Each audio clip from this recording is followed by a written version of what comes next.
நண்பர்களே அனைவருக்கும் இனிய வணக்கம். இன்றைக்கி நம்ம இந்த வீடியோவில் அதை பற்றி பார்க்க போகிறோம் அப்படின்னு பார்த்தீங்கன்னா, தமிழக அரசு போக்குவரத்து கழகங்களில் வந்திருக்க அந்த ஒரு முக்கியமான விஷயங்களை இந்த ஒரு வீடியோவில் நம்ம பார்க்கலாம்.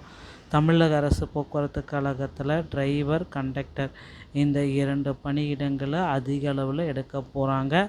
இதற்கான டிரைவர் கம் கண்டக்டர் இந்த நோட்டிஃபிகேஷன் டிஎன்எஸ்டிசியில் இந்த டிசிசி அப்படின்னு சொல்லக்கூடிய நோட்டிஃபிகேஷன் டிஎன்எஸ்டிசியில் எப்பொழுது வரும்?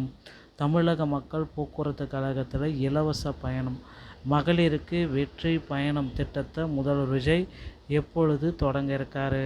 ஸோ போக்குவரத்து கழகம் டிஎன்எஸ்டிசியில் நீங்கள் ஜாயின் பண்ண என்னென்ன வேணும், டிரைவிங் லைசன்ஸ் மற்றும் கண்டக்டர் லைசன்ஸ் எடுப்பது எப்படி, யார் யாரெல்லாம் எடுக்க தகுதியானவர்கள், எந்த வயது வர்த்திகம் பார்க்கலாம்.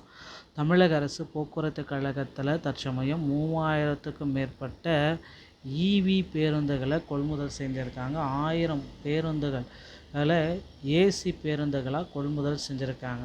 ஸோ இங்கேயே மொத்தம் பார்த்திங்கன்னா ஒரு 4000 பேருந்துகள். So driver cum conductor already வேக்கன்சிஸே பார்த்திங்கன்னா 20,000 பேர் பக்கம் இருக்காங்க. இப்போ பேருந்துகளுடைய கொள்முதல் அதிக அளவில் இருக்கிறதுனால இன்னும் டிஎன்எஸ்டிசியில் அதிக அளவு காலி இடங்கள் தேவைப்படும்.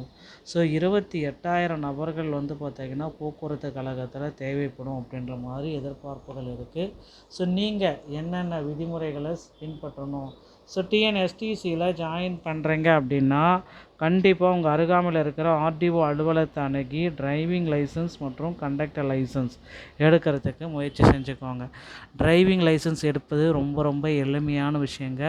ஸோ சிஎல் போட்டுட்டு அப்புறம் வண்டி ஓட்டி காமிட்டா உங்களுக்கு டிரைவிங் லைசன்ஸ் கொடுத்துருவாங்க.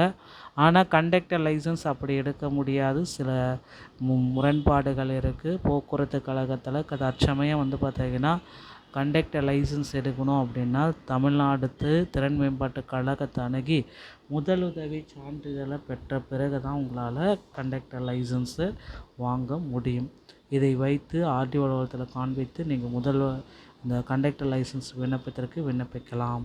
நண்பர்களே, போக்குவரத்து கழகங்களில் இந்த 2026 நோட்டிஃபிகேஷன் எப்பொழுது வரும் அப்படின்ட்டு எல்லாருமே எதிர்பார்க்குறீங்க.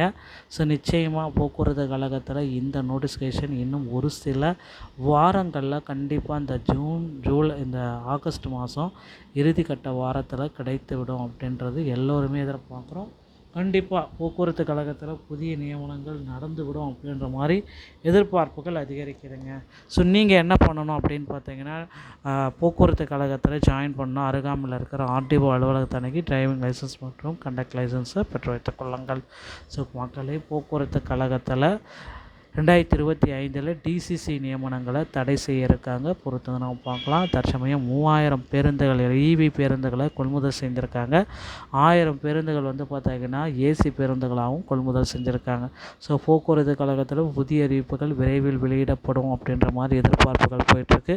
ஸோ நீங்கள் நம்முடைய சேனலை முதல் முறையாக பார்க்குறீங்க அப்படின்னா மறக்காமல் ஒரு சப்ஸ்கிரைப் பெல்லை கிளிக் பண்ணி வச்சுக்கோங்க. மீண்டும் ஒரு நல்ல தகவலோடு நான் உங்களை சந்திக்கிறேன். நன்றி, வணக்கம், தேங்க்யூ.